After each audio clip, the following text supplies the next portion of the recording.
ಪರಿಷತ್ತಿನ ವತಿಯಿಂದ ಕನ್ನಡ ಸಾಹಿತ್ಯ ಸಮ್ಮೇಳನವನ್ನು ಇವತ್ತು ಮುಂಜಾನೆ 9 ಗಂಟೆಗೆ ನಮ್ಮ ವಿಜಯನಗರ ಬಸ್ ನಿಲ್ದಾಣದ ಬಳಿ ಇರುವ ಶ್ರೀಕೃಷ್ಣ ದೇವರಾಯ ಪಾಲಿಕೆ ಬಜಾರ್ನ ಬಳಿಯಿಂದ ಸಮ್ಮೇಳನಾಧ್ಯಕ್ಷರೊಂದಿಗೆ ಒಂದು ಜಾನಪದ ಕಲಾ ತಂಡಗಳೊಂದಿಗೆ ಶಾಲಾ ಕಾಲೇಜು ವಿದ್ಯಾರ್ಥಿಗಳು, ಕನ್ನಡ ಪರ ಸಂಘಟನೆಗಳ ಮುಖಂಡಗಳು, ಕಾರ್ಯಕರ್ತರು, ಕನ್ನಡ ಮನಸ್ಸುಗಳು ಕೂಡ ಸೇರಿ ಒಂದು ಅದ್ಭುತವಾದಂಥ ಒಂದು ಮೆರವಣಿಗೆಯನ್ನು, ಸಮ್ಮೇಳನಾಧ್ಯಕ್ಷರ ಮೆರವಣಿಗೆಯನ್ನು ಈ ಒಂದು ಭಟ್ಟರ ಸಂಘದ ಸಭಾಂಗಣದವರಿಗೆ ಕ್ಷೇತ್ರ ನಮ್ಮ ವಿಜಯನಗರ ವಿಧಾನಸಭಾ ಕ್ಷೇತ್ರ, ನಮ್ಮ ಹೆಮ್ಮೆಯ ಶಾಸಕರು, ನಮ್ಮ ಹೆಮ್ಮೆಯ ನಿಕಟಪೂರ್ವ ಸಚಿವರು. ಇವತ್ತು ಬೆಂಗಳೂರು ಅತ್ಯಂತ ಸುಶಿಕ್ಷಿತವಾದಂಥ ಎಲ್ಲ ಕ್ಷೇತ್ರದಲ್ಲೂ ಸಾಧಕರು ಇರ್ತಕ್ಕಂಥ ನಮ್ಮ ಕ್ಷೇತ್ರ ವಿಜಯನಗರ ವಿಧಾನಸಭಾ ಕ್ಷೇತ್ರ. ಇವತ್ತು ಬೆಂಗಳೂರು ಮಹಾನಗರದಲ್ಲಿ ಅತ್ಯಂತ ಎತ್ತರದ ಧ್ವಜಸ್ತಂಭ ಇವತ್ತು ಚಂದ್ರ ಬಡಾವಣೆಯಲ್ಲಿ ನಿರ್ಮಾಣ ಮಾಡಿರ್ತಕ್ಕಂಥದ್ದು. ಇಡೀ ದೇಶದಲ್ಲಿ ಇವತ್ತು ಹವಾನಿಯಂತ್ರಿತ ನೆಲಮಳಗೆಯ ಮಾರುಕಟ್ಟೆ ಶ್ರೀಕೃಷ್ಣ ದೇವರಾಯ ಪಾಲಿಕೆ ಬಜಾರ್ ಎಂಬ ಮಾರುಕಟ್ಟೆಯನ್ನು ಇವತ್ತು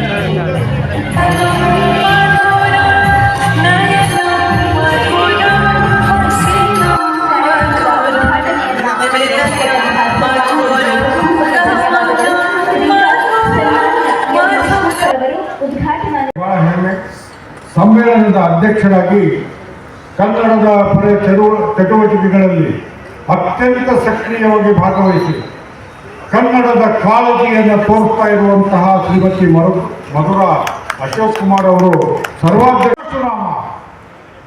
ಆ ಪರಶುರಾಮನ ಅಮ್ಮ ಯಾರು? ರೇಣುಕಾ ಯಲ್ಲಮ್ಮ ಇರ್ತಕ್ಕಂಥ ಕನ್ನಡ ಸಾಹಿತ್ಯ ಸಮ್ಮೇಳನದಲ್ಲಿ ಅಧ್ಯಕ್ಷರು ಮಾತನಾಡ್ತಾ ಇರಬೇಕಾದರೆ ಕನ್ನಡವನ್ನು ಬೆಳೆಸಿ ಅಂತ ಹೇಳ್ತಾರೆ. ನಾವು ಕನ್ನಡಿಗರಿಗೆಲ್ಲರೂ ಸಹಿತ ಮಾಡೋಣ ಅನ್ನುವಂತಹ ಮಾತಿನೊಂದಿಗೆ ಪರಮ ಪೂಜ್ಯ ಶ್ರೀಗಳವರಿಗೆ ಮತ್ತು ಅಧ್ಯಕ್ಷರ ಅಪ್ಪಣೆಯನ್ನು ಪಡೆದು ಇಲ್ಲಿ ಅನೇಕರು ಬಂದಿದ್ದಾರೆ. ಇರುವ ಸಾಲು ಸಾಲು ತರಬೇತಿಗಳ ಶಿಬಿರ, ಸಾರ್ವಜನಿಕ ಗ್ರಂಥಾಲಯಗಳಿಂದ ಪಡೆಯುತ್ತಿರುವ ಜ್ಞಾನದ ಸಾಗರ, ಇಲ್ಲಿನ ಕನ್ನಡ ಸಾಹಿತ್ಯ ಪರಿಷತ್ತಿನ ಕಾರ್ಯ ಅಜರಾಮರ, ಯುವ ಜನತೆಯ ಸ್ವರ ಸದಾ ಏಳಿಗೆ. ಮೊದಲು ನಮ್ಮ ಕಾಲದಲ್ಲಿ ಯಾರ್ಯಾರು ಓದಿಸ್ಕೊತಾ ಇದ್ರು, ಆನಂದರಾಯರು ಇರ್ಬೋದು, ಆಮೇಲೆ ಆನಂದರಾಯರ ಕಾದಂಬರಿಗಳು, ತಾರಾ ಸುಬ್ಬರಾಯರು, ಉದಯತಿಮ್ಮ ಅವ್ರದ್ದೆಲ್ಲ ಕಾದಂಬರಿಗಳು ನಾವೆಲ್ಲ ಓದಿದ್ವಿ. ನಾವು ಅದನ್ನು ಯಾವ ಹೇಳಿದ್ರೆ ಇದನ್ನೇ ಏನಪ್ಪ ರಾಮಾಚಾರಿ ಹೆಂಗೆ ಅದೆಂಥದ್ದು ಇದು ಅದೆಲ್ಲ ಹೇಳ್ತಾರೆ. ರಾಮಾಚಾರಿ ಯಾರದು? ಅದೊಂದು ಪಾತ್ರ ಅವಾಗ ವಿಷ್ಣುವರ್ಧನ್ ಎಲ್ಲ ಇತ್ತು. ಈಗ ನನಗೆ ತಿಳಿದ ಮಟ್ಟಿಗೆ ಓದಿಸ್ಕೊತಾ ಇರೋರು ಈ ಅಷ್ಟೋ ಇಷ್ಟೋ ಓದಿಸ್ಕೊತಾ ಇರೋರು ಭೈರಪ್ಪನ SL ಭೈರಪ್ಪನವ್ರು ಪುಸ್ತಕಗಳು ಇಟ್ಕೊಂಡ್ರೆ ಒಂದು ಸ್ವಲ್ಪ ಎಷ್ಟೊತ್ತಾದರೂ ಓದ್ಬೋದು. ಬೇರೆ ಯಾರು ಅಂಥವ್ರು ಕಾಣ್ತಾ ಇಲ್ಲ ನನಗೆ ಈ ನಡುವೆ. ಇರ್ಬೋದು, ಇನ್ನೂ ಯಾರ್ಯಾರು ಮಹನೀಯರು ಇರ್ಬೋದು ಕನ್ನಡದಲ್ಲಿ. ಒಳ್ಳೆಯದಾಗಲಿ ಅವ್ರಿಗೆಲ್ಲ. ನೀವೆಲ್ಲ ಕನ್ನಡಿಗರಾಗಿ ಬಾಳಿ ಅಷ್ಟೆ. ಇವಾಗ ನಮ್ಮ ಮಕ್ಕಳಿಗೆ ಯಾವ್ದು ಬೇಕೋ ಅವ್ರ ತಂದೆ ತಾಯಿಗೆ ಸೇರಿಸ್ತಕ್ಕಂಥದ್ದು.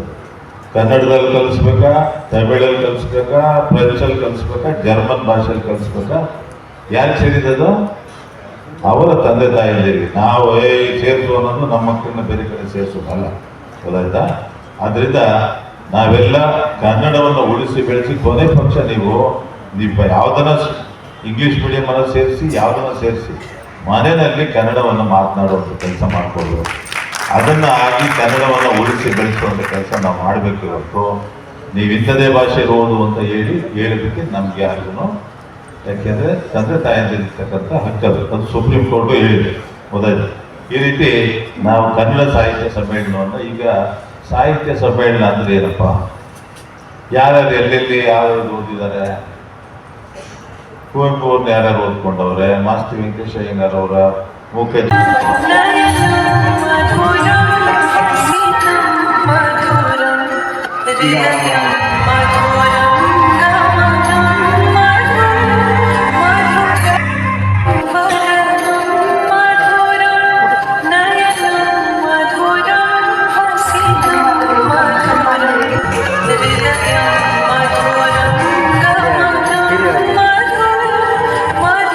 ಶಿಕ್ಷಕಿ ನಾಗರತ್ನ ಅವರು ಕೂಡ ಒಂದು ವರ್ಷದಲ್ಲಿ ಹೆಚ್ಚು ಪದಗಳನ್ನು ಯಾರು ಕಲ್ತ್ಕೊಳ್ತಾರೋ ಅವ್ರನ್ನ ಸಾರ್ವಜನಿಕವಾಗಿ ಗೌರವಿಸ್ತೀವಿ ಅಂತ ಹೇಳ್ತಾ ಇದ್ದಾರೆ. ಪರಮಾತ್ಮ ಸಚ್ಚಿದಾನಂದವೇ ಈ ದಿನದ ಸುಂದರ ಪವಿತ್ರ ಕಾರ್ಯಕ್ರಮದ ಸಂದರ್ಭದಲ್ಲಿ ಪದ್ಮಭೂಷಣ ಪರಮಪೂಜ್ಯ ಜಗದ್ಗುರು ಶ್ರೀ ಶ್ರೀ ಶ್ರೀ ಡಾಕ್ಟರ್ ಬಾಲವಿಜ್ಞಾನನಾಥ ಮಹಾಸ್ವಾಮಿಗಳವರ ದಿವ್ಯ ಚೇತನವನ್ನು ದಿವ್ಯ ಚರಣಗಳನ್ನು ಸ್ಮರಿಸುತ್ತಾ ಈ ದಿನದ ಕಾರ್ಯಕ್ರಮದಲ್ಲಿ ಭಾಗಿಯಾಗಿರ್ತಕ್ಕಂಥ ಈ ಭಾಗದ ಮಹಾದಾನಿಗಳು ಸಾರ್ವಜನಿಕವಾಗಿ ಶಿಕ್ಷಣ ಕ್ಷೇತ್ರದಲ್ಲಿ ಹೆಚ್ಚು ಸಹಾಯವನ್ನು ನೀಡ್ತಕ್ಕಂಥ ತುಂಬ ಉತ್ತಮವಾದಂಥ ನಿರಂತರ ಕೆಲಸ ಕಾರ್ಯಗಳನ್ನು ನಡೆಸ್ಕೊಂಡು ಎಲ್ಲರ ಪ್ರೀತಿಗೆ ಪಾತ್ರವಾಗಿರ್ತಕ್ಕಂಥ ಮಾಜಿ ಸಚಿವರು ಶಾಸಕರು ಆದಂಥ ಸನ್ಮಾನ್ಯ ಕೃಷ್ಣಪ್ಪನವರು ಭಾಗವಹಿಸಿ ಇದನ್ನೆಲ್ಲ ಉದ್ದೇಶಿಸಿ ಮಾತನಾಡಿದ್ದಾರೆ. ಹಾಗೆ ವೇದಿಕೆ ಮೇಲೆ ಎಲ್ಲ ಗಣ್ಯರಿದ್ದಾರೆ. ಇದುವರೆಗೆ ಈ ಸಮ್ಮೇಳನದ ಅಧ್ಯಕ್ಷರಾದಂಥ ಶ್ರೀಮತಿ ಮಧುರಾ ಅಶೋಕ್ ಕುಮಾರ್ ಅವರು ತುಂಬ ಉತ್ತಮವಾದಂಥ ವಿಚಾರಾತ್ಮಕ ಸಾಕಷ್ಟು ವಿಷಯಗಳನ್ನು ಅವರು ಹೇಳಿದರು. ಪುಸ್ತಕ ರೀತಿ ಮಾಡೋದು ಭಾಳ ಸಂತೋಷ ಆಯಿತು. ತುಂಬ ಒಳ್ಳೆಯ ವಿಚಾರಗಳಿದೆ. ಹಾಗೆ ಈ ಕಾರ್ಯಕ್ರಮದಲ್ಲಿ ಭಾಗಿಯಾಗಿದ್ದಂಥ ಎಲ್ಲರೂ ಉತ್ತಮವಾದ ವಿಚಾರಗಳನ್ನು ನಿಮ್ಮ ಜೊತೆಯಲ್ಲಿ ಹಂಚಿಕೊಂಡಿದ್ದಾರೆ. ಬಹುಶಃ ನಾನು ಯೋಚನೆ ಮಾಡ್ತೇನೆ, ನಮ್ಮ ವಿಜಯನಗರದಲ್ಲೂ ಕೂಡ ಕನ್ನಡ ಬಾರದವರ ಸಂಖ್ಯೆ ಜಾಸ್ತಿ ಆಗಿದೆ. ಈಗಾಗಲೇ ಹಳೆ ಬೆಂಗಳೂರಿನಿಂದ JP Nagar 6th face 7th ಫೇಸ್ವರೆಗೂ ಕನ್ನಡಿಗರು ತಳ್ಳಲ್ಪಟ್ಟಿದ್ದಾರೆ.